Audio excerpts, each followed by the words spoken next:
Before we attack each other and tear ourselves to shreds like a pack of maniacs, let's just open the sack first and see what's actually in it. It might not even be worth the trouble. Hi. Hey, yeah, we should come together. Let's be heroes. Okay, it's worth it.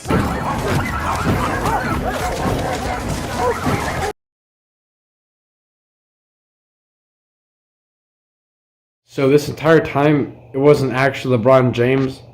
It was me. This Skylanders stuff. You gotta stop it, dude. It only leads to pain and to suffering. Just quit the channel. Just leave it all behind. This feeling you've been having about it, don't question it. It's there for a reason. Please believe me. I'm you from the future.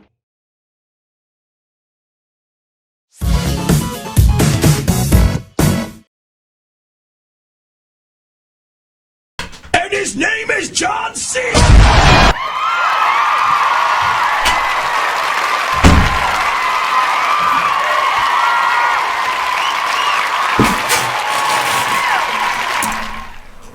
What's up? Yeah, sorry about the extended break.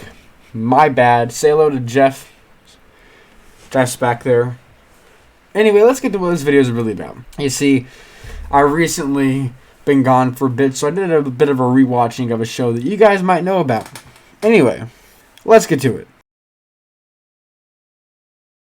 Skylanders Academy was a show centered around the Skylanders that aired in 2016 after the final game of Skylanders came out, and it ran for 3 seasons ending in 2018. For the most part, from what I can gather, Skylanders Academy was made in a last-ditch effort to help Imaginators sell more copies. All of the main characters in Imaginators are the main characters in Skylanders Academy, and also the fact that the show came out literally 15 days after the game helps me come to that conclusion. Now, from what I've said so far, one might think that the show is probably not that good, and is most likely a rush TV show that was made pretty fast to help a game series on the decline. And while all of what I said may just be true, as you can see by the title, I think that Skylanders Academy, despite all of its many flaws, is still a great show. Now, fair warning, since this video is about Skylanders Academy, it may or may not actually not that much footage from the show, since Netflix really loves their copyright when it comes to this show. Now, if you've been a subscriber to the channel for a while, then you might know that early last year I made a video about Skylanders Academy already. First of all, I think that video is very bad and it needs an upgrade, but this video is also structured different from that last video. I'm more explaining why I think the TV show is good than if I think the TV show is good. This video is also way more in depth than the last one, but without further ado, let's get into detail on why Skylanders Academy is unironically a good TV show. Also, yes, for this video, I did in fact rewatch all of Skylanders Academy. Took a while. Took a bit. So what I'm going to do is split up this video into a couple of parts. 3 parts to be exact. Each section will add to why Skylanders Academy is actually pretty good. These sections are the comedy, the characters, and the story. Now let's start with the comedy of the show.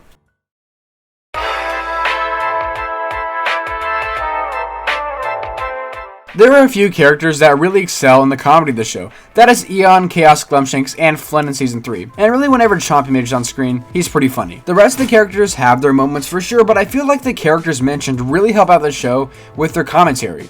Something that I like about the show is that it really doesn't stick to one type of joke. The show does cutaway gags, irony, situational jokes, slapstick jokes, and good one-liners. It really has it all. Now, I will admit that some of these jokes are pretty childish, but I will give Academy a pass on a couple of these simply because it was made for little kids. But even some of the jokes in the show had me laughing. But in my opinion, the show was really hitting its strides when it comes to the comedy aspect in Season 2. Ironically, this season has the least to do with the story of the show. The season opener is Spiromania, which is a good starter episode and has a lot of funny parts in it.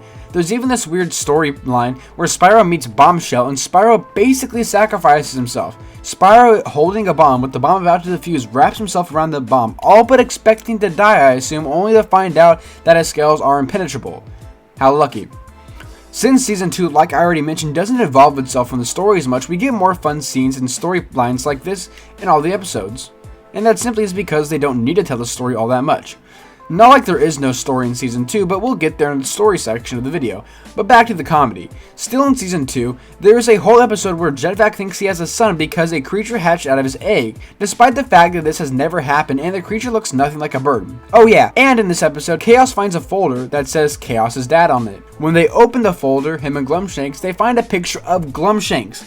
and then they look at each other and scream. I'm not gonna lie, I died laughing the first time I saw this scene. Skylanders Academy is also full of these types of jokes. I really don't know what you consider these types of jokes, but they're full of them. And while yes, sometimes it can break tension, I don't think it does it too much to really warrant a complaint. Oh yeah, and by the way, Glimpshanks actually thinks that he is Chaos's father, despite, well, never mind. But let's travel back to the first season. An episode that I really think is funny is Crash Landing. Now I know that people say this episode is an insult to Crash, but if you really want to make that argument, and I have seen people have, there was many times in the Crash series where Crash talked. Granted, he didn't speak in an Aussie accent, but still. Now that we have that out of the way, I really like Crash in this episode actually. He makes it a hilarious episode. Spyro basically falls in love with Crash even though he just met him and tries to be like him, and somehow, I don't really know how, he finds eyebrows and his hair in the forest and they put it on.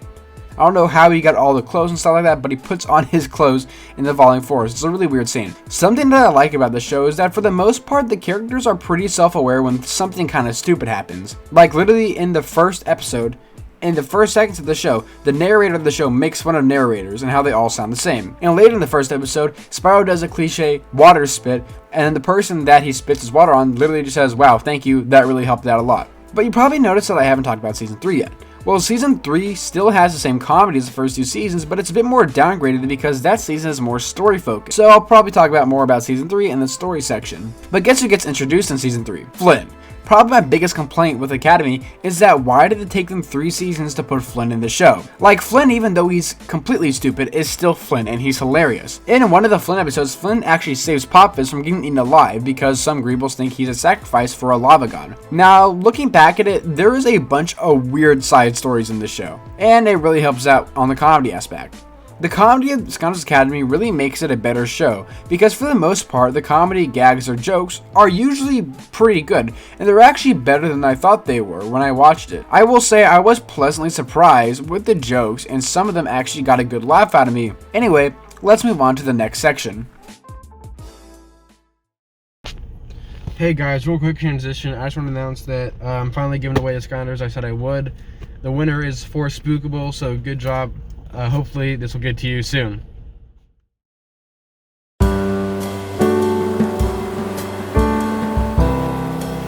Skylanders Academy episodes are usually set up into 2 parts, the Skylanders story and the Chaos story.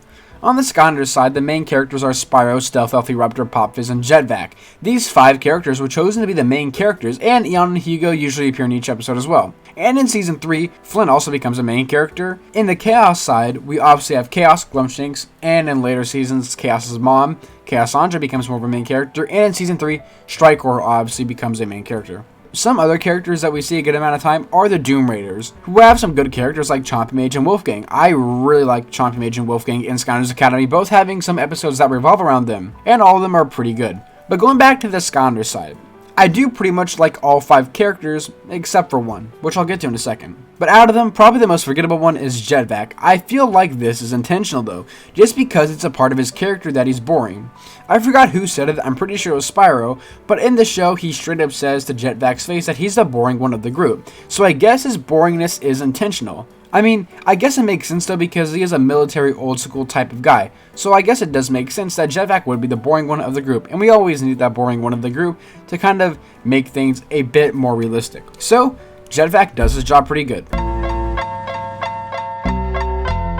I do think it's weird that Spyro goes through a major character change in literally episode 1. It is pretty jarring how different he is, basically in every other episode besides episode 1. In the first episode he's a cocky jerk, then after all the hijinks that ensues in episode 1, he becomes more humble in about a span of 40 minutes. Like, the fact that he is very self-confident doesn't really change, but the way he goes about it does. Not like this one thing ruins the show. In fact, it's good that he acts very differently than he does in episode 1.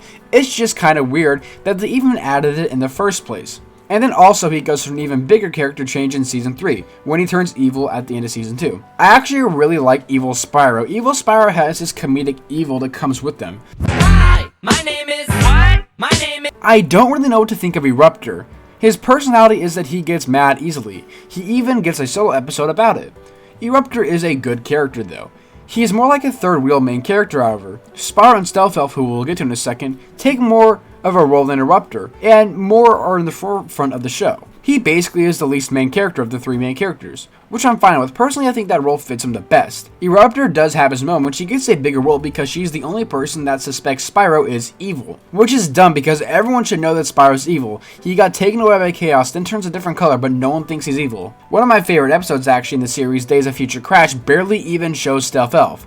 Again, I don't hate her character or even hate the idea of her as a character, but Stealth Elf is Skylanders Academy's biggest missed opportunity. Stealth Elf really could have been a cool personality on the show, but instead, she just gets made bland and boring. And I know it's not intentional, I know Jetvac's boringness was intentional, but Stealth Elf's isn't. So, unfortunately, Stealth Elf is the weakest of the main characters. Pop Fizz takes a backseat role for a bit in Season 1, but then finally gets his episode in Episode 8 of Season 1, Pop Rocks. This is another one of my favorite episodes. A lot of my favorite episodes are actually from Seasons 1 and 2.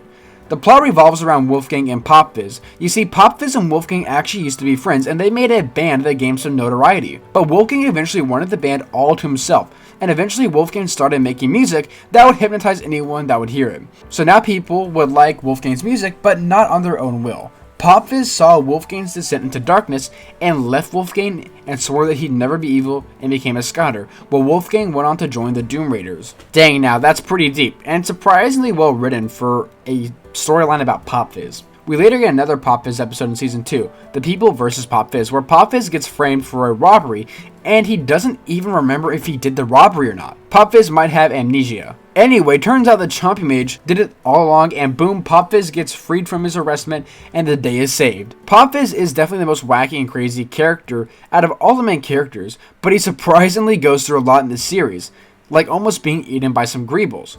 Anyway, Pop Fizz 10 out of 10 character would recommend. Eon is basically like the background main character. He's not in the main 5 of the 5 main characters, but he still is a main character that shows up quite a lot. But in Academy, Eon takes more of a comedic role in the show. In the games, well, first of all, Eon doesn't even have a body in the games, but he's a very serious person. In Skylanders Academy, Eon uses Beard Foo. Yeah, you heard that right. Beard Foo. He uses beard in combat like a ninja. And he also uses beard spray for men a lot. Not sponsored, by the way. This really makes Eon harder to take seriously as the leader of Skylanders, but I actually really like this Eon. Eon being a comedic character really shows you that the show isn't taking itself too seriously. Well, at least until Season 3. But I'm all for it. Like, imagine if Academy was just a straight-up comedy show. That would have been awesome. The rundown of Eon is that he basically is the funny grandpa of the group. Usually when he's on screen, he is cracking a joke or is a part of some joke. Beard Science is probably in my top 5 favorite episodes in the series, and it's an Eon episode, so take that for what you will. I am glad they didn't choose Eon to be the main character of Academy, however, though, as I don't think he could have carried the show. But whenever I see Eon in Academy, I'm usually having a good time. Since Eon and Chaos' relationship probably has more to do with the story than his character, I will save that for the story section. But once you know about the relationship, it makes a couple of the scenes a bit weird on the rewatch, as Eon beats up Chaos a lot during Academy. But that's enough for the good guys. Let's head over to the bad guy characters, which there are 4 of. The doctor said I need about 3 weeks of recovery. First up is Glumshanks, the least bad of the bad guys. In fact, he isn't really even a bad guy, but boy does he carry the bad guy sections of each episode. He is a very snarky character, but is also pretty low-key about it. It's very obvious that he doesn't really like Chaos, but Chaos is pretty much an idiot, so he doesn't really see through it. You end up feeling pretty bad for Glumshanks, but hey, at least he makes the most of his situation. There's also a running joke in this series that Glumshanks just has a bunch of things going on that we don't know about with a bunch of random people. Like, there are a lot of scenes where he's on the phone with someone or just talking about something super random, like being in theater, something like that. And this usually ends up getting cut off by Chaos. But despite all of that, all the stuff Chaos does to Glumshanks, he still always ends up running back to them. They have a really weird relationship, but I actually kind of like it. Glumshanks will always be my favorite character from Academy. I just want to say thank you to Norm Macdonald for giving us the best version of Glumshanks ever. Thank you and RIP. Next up, the big bad guy of Season 1, I guess. I mean, he might not even be the bad guy of Season 1. That's actually pretty arguable. But whatever, it's Chaos. Either way, he provides some comic relief. It is usually to his own detriment, however. Watching the series again, wow, does Chaos get beat up so many times in this show. Chaos is the butt end of a bunch of slapstick jokes. Although Chaos does step up his game in Season 3, becoming the leader of the Doom Raiders and a captain of a pirate ship. Yep, that happens in the series. And also Chaos is the guy that was able to get Spyro to Strikor, who we will get to in a second. Chaos is much more of a threat than it's presented in the show, and over the seasons his power becomes bigger and bigger. And you really see that in Season 3, when his power is at full display. Chaos usually gets around 40% of each episode, while the Skylanders get around 60% of each episode. So we do see all the weird plans that Chaos comes up with to destroy the Skylanders or the Core of Light. Chaos is an enjoyable character, and much like Glumshanks is one of my more favorite characters from the show. Now this is a story all about how my Alright, Chaosandra, the mother of Chaos. Chaosandra is a character that evolves throughout the show. In Season 1 we barely see her, except for a couple of scenes. Then in Season 2 she becomes more of a focus, as we see her struggling to keep some evil force in some weird ancient exile. And each day she must use a spell to keep him at bay. Then Chaos actually gets some character development, and he gives his powers to Chaosandra so she can keep Strikor in exile and not in Skylands. You see, Chaosandra's powers were getting weaker because Chaos's powers were getting stronger, so she needed some more power. But it's all for nothing because the Doom Raiders eventually do come to the Chaosandra's house and turn to the gold. But that has to do more with the story than her character. But in Season 3, Chaosandra finally takes on a main character role. This is because she needs to live in the academy because Strikor took over her house, and she's no longer safe there. She even gets 2 solo episodes about her, one featuring Stealth Elf and one featuring Eruptor. Chaosandra might actually be the character that undergoes the most character change in the entire series. Well, I mean, your character herself, I guess, never actually changes, but the way we view her does. In Season 1, we think she's a bad guy, but in Season 2, we think she might be more of an anti-hero, still might be on the bad side, but there's some good qualities about there, but in Season 3, she's just straight up one of the good guys. Chaosandra is definitely the most complicated character, and it's very cool to see her change throughout the show. And the twist in the end is really weird, because once you watch this series again and know the twist is happening, it kind of makes some of her scenes kind of awkward. Again, we'll get to that in the story section of the video.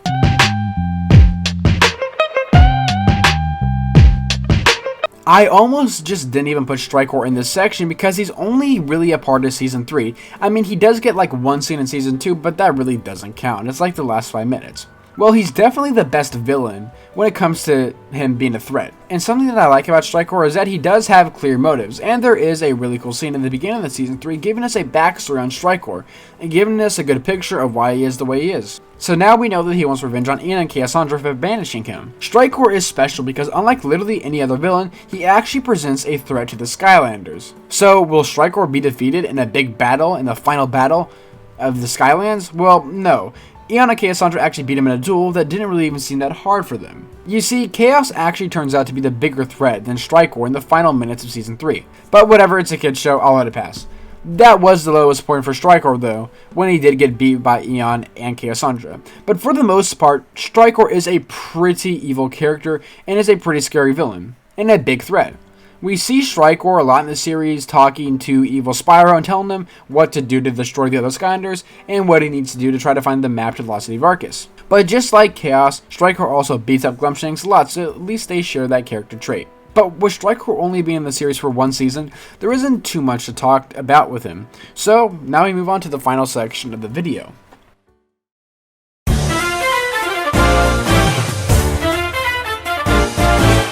Now, Skylanders Academy does what Skylanders Imaginators couldn't do, have a cohesive story. The story starts out when we see Eon find Spyro in the woods, when he just hatched, and Eon takes him and takes care of him since Spyro didn't have parents. Then we see the main characters, Spyro, Stealth Elf, and Eruptor, on their last day in the Skylanders Academy school. Spyro is cocky and he throws a graduation party. And surprise, surprise, Spyro fails the Skylanders admission test, while Stealth Elf and Eruptor both pass it, becoming Skylanders. But luckily for Spyro, Chaos thought that today was the day to destroy the Skylands. I mean, he basically does it like every week, so I guess he probably saw it coming. Chaos had a really weird plan involving a book of Skylanders and ice, and it ends up working, and Spyro is the only character that isn't frozen. So Spyro saves the day and beats up Chaos, and Eon, because he's biased, makes Spyro a Skylander despite failing the test. Then Dan TDM shows up and shows the Skylanders how to be a real team. Guys, I have massive news. I am in a TV show on Netflix. And the show that I'm in is called Skylanders Academy. Philosophical question of, should we imprison people who haven't committed the crime yet, but we know they will? Whoa.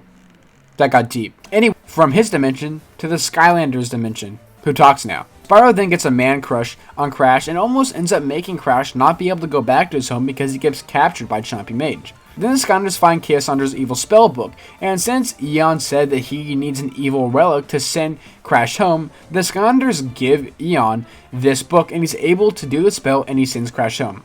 However, this was a big spell that drained all of Eon's powers, so the Skylanders must find some life nectar that is located at a place called the Citadel, which, fun fact, is actually the ruins from SSA and holds the core of light. But now, because the Skylanders Academy is short-staffed on Skylanders, the Doom Raiders use this as an opportunity to break into the Academy, and Chaosandra follows them. She makes a deal though with the Doom Raiders so they don't take her book, but they end up double-crossing her. Then Chaosandra asks Chaos if he wants to join her or the Doom Raiders, and since Chaosandra says that she can't teach Chaos how to use his powers to his full potential, Chaos sides with the Doom Raiders. Then she casts a big spell that sends a shockwave through the room, and no one gets the book. Chaosandra leaves Chaos behind and says that he's made a decision and he has to live with it, so then the Doom Raiders take him in. And then right after all of that, the Skylanders come back to the Academy and give the life juice to Eon, and he's fully healed. But in the end of the episode, the season finale of Season 1, we see Eon and Chaosandra meet up in the woods. He says that the book is very powerful and he knows it's in the best hands if Chaosandra has it, and he gives the book back to her. Season 1 was actually a pretty strong opening season, and it has more story than Season 2, but I wouldn't say by the margin that Season 3 has over Season 2. It's a good season. Pretty much every single episode is good. There might be one or two stinkers in there, but that's usually how it is. Now, I've said many times before that I think Season 2 is the least story-driven season out of every single season.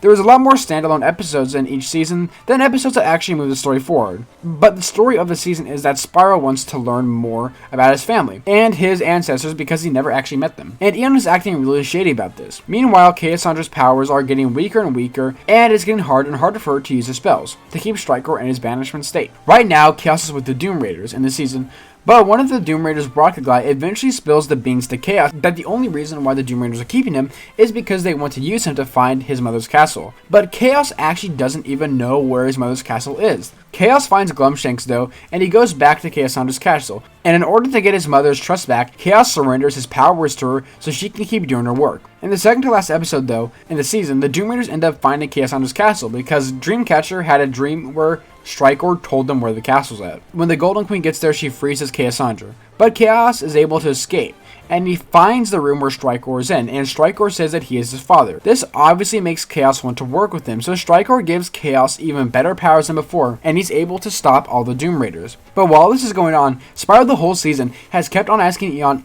if he knows anything about his ancestors, and Eon kept saying that no, he doesn't. So when Spyro finally threatens to leave the Skylanders, Eon finally tells him what happened. What happened was, during the Great War, Spyro's kind were the most powerful creatures in the realm, and they were tasked to look over the Core of Light, and Eon was sent to protect them. But then Strikor put a spell over all Spyro's family and ancestors, which turned them evil. So Eon did what he had to do.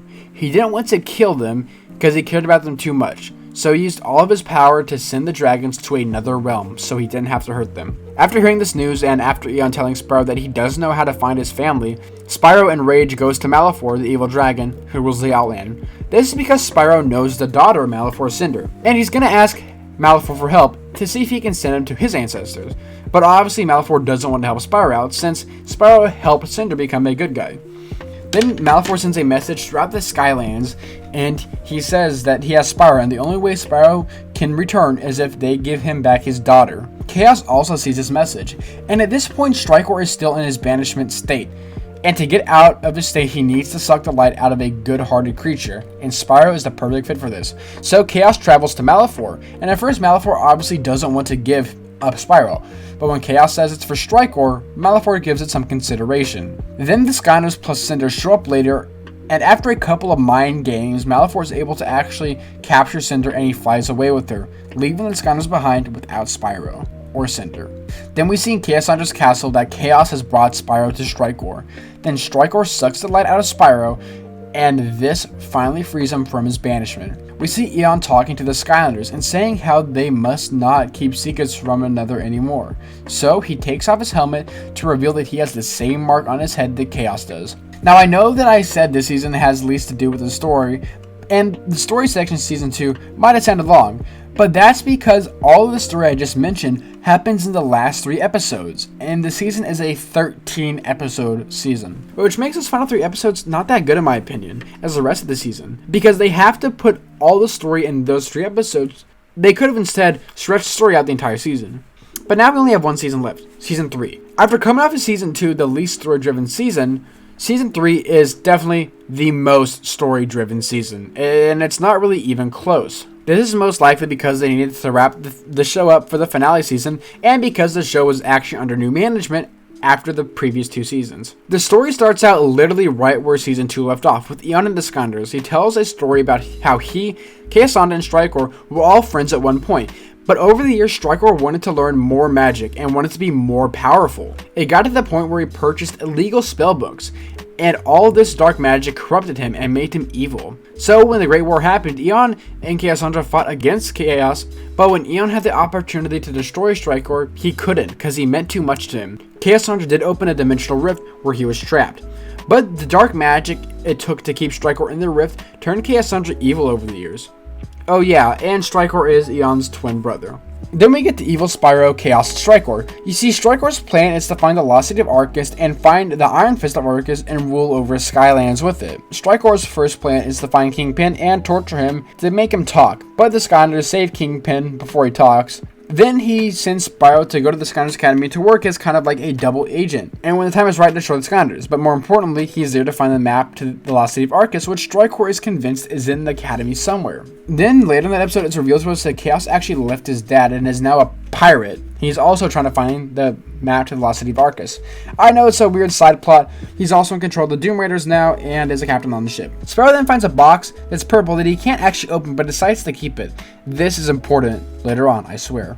Eon in the next episode tells Skylanders that his beard senses, yes, his beard senses, has sensed that there is a mole in the academy. Obviously, the Skylanders think that it's Cassandra. See, Eruptor thinks this so much that he sets up a trap for her and ends up backfiring and trapping him and Cassandra, and they get captured by trolls. While this is going on, every single Skylander starts thinking the moles one another, and they keep finding evidence to prove it.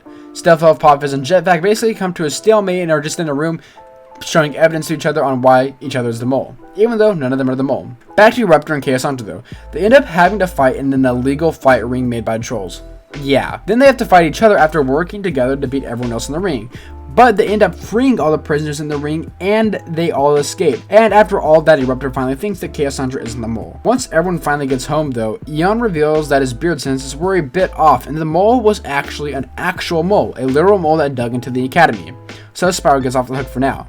Then in episode 5, Eon recruits the one and only Captain Flynn to join the Skylanders and to help solve the chaos problem, which is now actually becoming more of a threat. Seriously, why did it take them so long to add Flynn? Then Spyro finds out that the box is a Wumpin puzzle box, and Strikor tells him to just stay at the academy and see what he can find out. Stealth Elf is actually starting to see that something's off about Spyro. So when Flynn says he needs one of the Skylanders to tag along with him for a while to help refuel his ship, but they'll be gone for a bit, Spyro says Stealth Elf should go do the job. So Stealth Elf does, and that's one less problem for him. In the next episode, the Academy is about to undergo an inspection, but Eon actually goes unconscious thanks to some of the Skylanders because they hit him with something really hard. But because they need Eon to be at the inspection, Spyro and Jetpack are forced to go inside of his brain so they can control him from the inside. Once the inspection is over and they pass it though, the Golden Queen goes on a rampage and Jetpack tells Spyro that in order to stop her, they must use one of Eon's spells that can destroy any surface.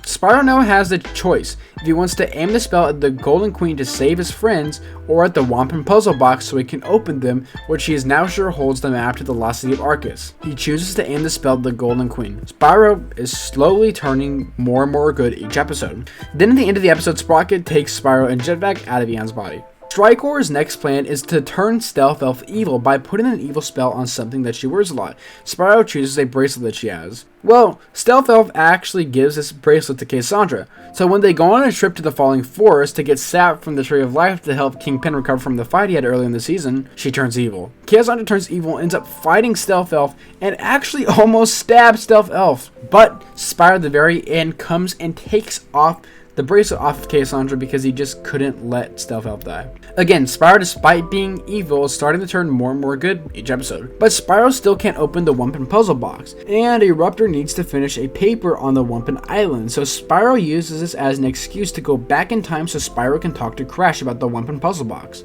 They go back in time when Crash was in Skylands.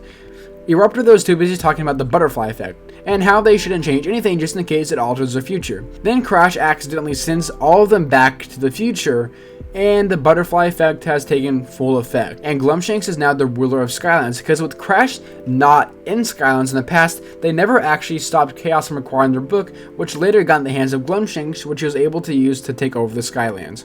Oh yeah, and Chaos is like a good guy in this timeline. And then Spyro finally is able to ask Crash if he knows anything about a Wumpin puzzle box, and he doesn't. But they tell good guy Chaos that they need the time distorter so they can go back to the present where none of this actually happens. Then Chaos pulls out a Wumpin puzzle box because it holds the key to the time disruptor to send to the past. Spyro asks him how to open the Wumpin puzzle box, and Chaos says you must be true of heart to open it. Right when they're about to go back though in time, Eruptor sees that the other Skylanders have been frozen too, and Eruptor says they need to save them, and at first, Spyro disagrees because it's not their timeline, but they actually end up saving everyone, and Crash, Spyro, and Eruptor are able to go back to their original timelines. But now with Spyro knowing how to open the Wumpin puzzle box, things just got a bit complicated, because he still can't open the Wumpin puzzle box because he's not true of heart. But in the next episode, the Skylanders find out that Chaos and the Doom Raiders are racing in something called the Skylanders 500, so they decide to race him. Well, during this race, Stealth Elf finally sees Spyro talking to Strikor, so she races to tell everyone that Spyro is evil, but Spyro starts fighting her. But then he sees in their fighting that he's hurt her too much and he can't go any further, so he decides to stop. Then in his most heroic act of the whole season, Spyro says forget it and he wants to throw away the Wumpin puzzle box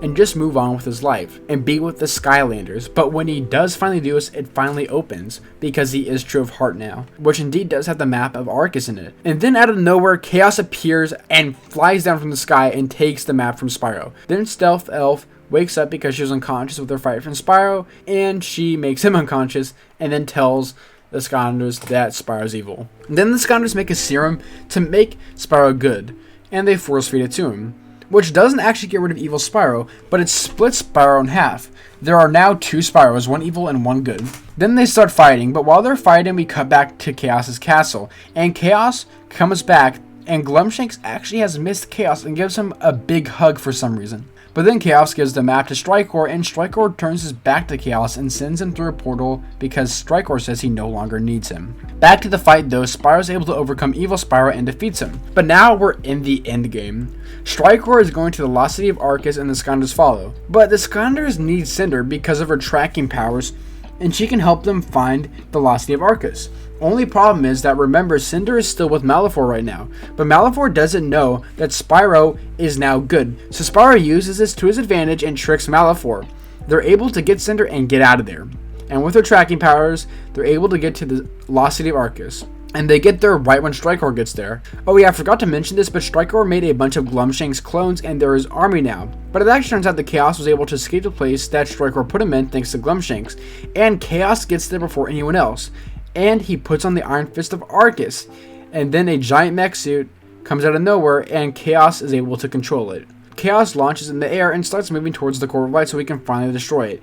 Eon says the Skylanders should follow Chaos, and he and Cassandra will stay there to fight Strikor and his army of Glumshanks, which have actually left after Strikor told them to fight the giant mech suit, and they simply just said no. Then, after a big fight, Eon and Cassandra are able to defeat Strikor and send him back to the banished dimension. While all that is going on, a big battle at the Citadel ensues where the core of light is. All the Skylanders are fighting Chaos and Giant Mech Suit, and even Crash and Coco join the fight. Popfizz also throws a big boomerang and misses Chaos. This will be important later. But then Chaos is able to stall the Skylanders for a bit and starts walking towards the core of light. But then Glumshanks stops him and holds his gauntlet because he says he cannot let him go through with this. But Chaos throws him off the robot and then he walks over to the core of light. Again, right when Chaos is about to destroy it, Eon and Cassandra show up. Then Eon drops the biggest plot twist of the entire series. Eon reveals that he is Chaos's father and shows them their matching marks on their forehead. This really messes with Chaos, and he says that he's not good and he's pure evil. Spyro tells Chaos about how they saw a timeline where he was actually good, and that he is good and he can't be good. This really messes with Chaos, and he just kind of stands there for a second. But remember that boomerang the Pop Fist threw? Well, it came back, and it hits Chaos's mech suit, and he starts tripping and falling towards the core of light. So Eon goes next to the core of light and casts a big spell which saves the core of light and destroys the mech suit, but Eon goes missing and we don't see him. After all of this, the Skylanders go back to the academy and we see Spyro in his room being sad about the loss of Eon. But then Eon actually appears and says that the spell was so powerful that it blew him into another plane of existence. For the first time now in the series, Eon is a spirit like in the games. Then he tells Spyro that he has found a route where he can go find his family at. But it won't be an easy journey and Spyro will be gone for quite a long time. How long this is, we don't know. Spyro tells Eon to show him the way. Then Spyro makes a giant trail in the sky and we see it in the final shot and it reads Skylanders Forever. And scene. That's the end of the story of Academy. Honestly, the story was way more thought out than I ever thought it was. In fact, this is probably the most fun I've actually had to rewatch in Skylanders Academy, and it's the most fun I've had watching the show, except for the first time I ever watched the series. You see, when you can accept Academy for what it is, you can enjoy it so much more. Academy, it's not a masterpiece, and once you accept that, you really can enjoy your time with the show. Again, the show's no masterpiece, it's not even my top 30 favorite shows of all time, probably. But it is unironically good. And if you've never watched the show and you're considering it, I would actually consider watching the show. If you're considering it, it's probably going to be a fun time for you if you just know that going into the show, it's not a masterpiece. Yeah, but who would have known that Skylanders Academy is actually unironically good? I just want to say sorry for the extended break, guys. I kind of let myself go for a bit. Sorry that it took me so long to finally post in January. But now that we're back, I think I can upload once every week. This video is going to be longer though, kind of as a condolence for my time away. But yeah, thank you guys for watching, and why is Dan TDM in this show?